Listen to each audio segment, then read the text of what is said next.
Школьны музей у вёсцы Дзяніскавіча існуе ўжо 20 гадоў. Значная частка экспазіцыі прысвечана ваеннаму часу. Незабытае аніводнае імя аднавяскоўцаў, якія загінулі на фронтах Вялікай Айчыннай, былі замучаны ці расстраляны. У якасці экскурсаводаў тут самі школьнікі. Да прыкладу, Марыя Стральчэня звычайна расказвае пра сваю стрыечную бабулю, партызанку і разведчыцу.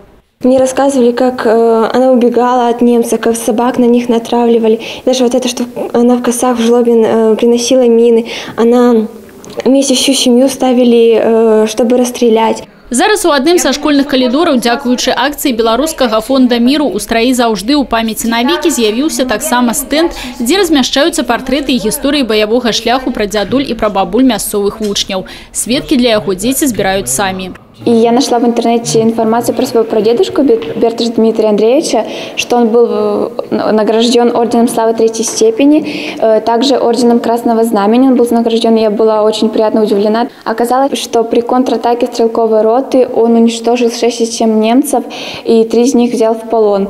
Школа у аграгарадку Хатынічы музея пакуль не мае, але тут лічаць, што стэнд памяці прайшоўшых вайну землякоў стане першым крокам на гэтым шляху. На жаль, у нашай вёсцы не засталося ні аднаго ветэрана, але памяць аб іх будзе жыць, таму што жывуць іхнія сем'і, жывуць іхнія дзеці, унукі, праўнукі. Таму наша задача школы менавіта захаваць свой святы патрыятызм. Дзеці, якія рыхтавалі матэрыялы для стэнда, кажуць, што сапраўды зацікавіліся жыццём і ваеннымі біяграфіямі сваіх прадзедаў. І цяпер вельмі добра разумеюць каштоўнасць кожнага медаля і ордэна.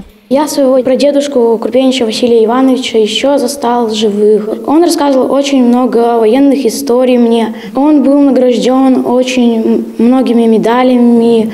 Я очень горжусь, и теперь мои одноклассники узнают, что у меня есть такой прадедушка. Я горжусь своим прадедушкой Волчком Василием Леонидовичем. Он прошел всю войну и был тяжело ранен в сердце пулей. Я считаю, что все должны помнить своих дедушек, гордиться ими. Падчас военно-патриотычной акции Белорусского фонду миру такие стенды запланировано установить больше, чем у 300 школах краины.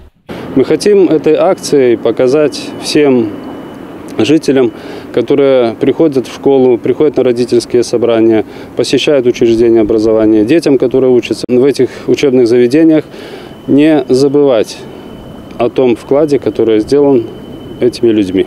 Клянемся, наша память будет живой! Алена Ракуць, Людмила Салзна, Миколай Руцкий, телерадиокомпания «Брест».